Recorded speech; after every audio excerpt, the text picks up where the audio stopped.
This campaign, Kamala Harris. Together, we will chart a new way forward. Donald Trump. We will soon be a great nation again. Face to face, historic. ABC News presidential debate. Here now, David Muir and Lindsay Davis.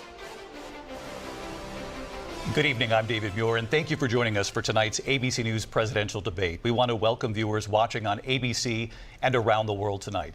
Vice President Kamala Harris and President Donald Trump are just moments away from taking the stage in this unprecedented race for president. And I'm Lindsay Davis. Tonight's meeting could be the most consequential event of their campaigns, with Election Day now less than 2 months away. For Vice President Kamala Harris, this is her first debate since President Biden withdrew from the race on July 21st.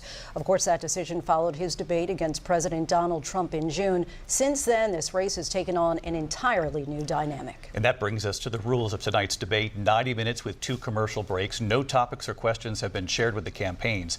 The candidates will have 2 minutes to answer questions, and this is the clock. That's what they'll be seeing. 2 minutes for rebuttals and 1 minute for follow-ups, clarifications, or responses. Their microphones will only be turned on when it's their turn to speak. No pre-written notes allowed. There is no audience here tonight in this hall at the National Constitution Center. This is an intimate setting for 2 candidates who have never met. President Trump won the coin toss. He chose to deliver the final closing statement of the evening. Vice President Harris selected the podium to the right. So let's now welcome the candidates to the stage. Vice President Kamala Harris and President Donald Trump.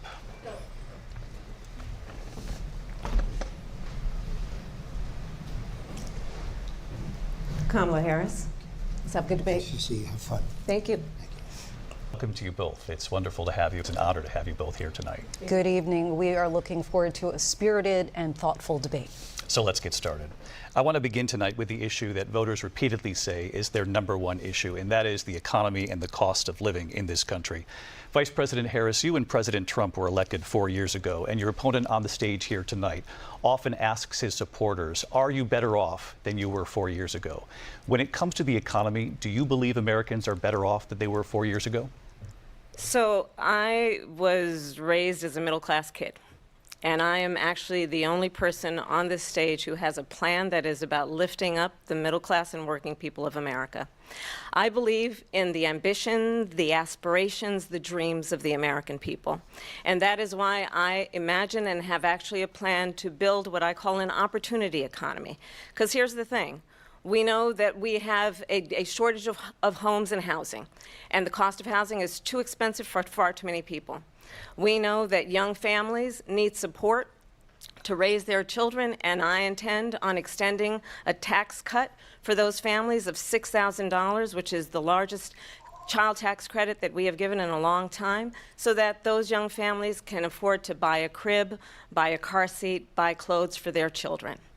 My passion, one of them, is small businesses. My mother raised my sister and me, but there was a woman who helped raise us. We call her our second mother. She was a small business owner. I love our small businesses. My plan is to give a $50,000 tax deduction to start up small businesses, knowing they are part of the backbone of America's economy. My opponent, on the other hand, his plan is to do what he has done before, which is to provide a tax cut for billionaires and big corporations, which will result in $5 trillion to America's deficit. My opponent has a plan that I call the Trump's sales tax, which would be a 20% tax on everyday goods that you rely on to get through the month. Economists have said that Trump sales tax would actually result for middle-class families in about $4,000 more a year, because of his policies and his ideas about what should be the backs of middle-class people paying for tax cuts for billionaires. President Trump, I'll give you 2 minutes. First of all, I have no sales tax. That's an incorrect statement. She knows that. We're doing tariffs on other countries. Other countries are going to finally, after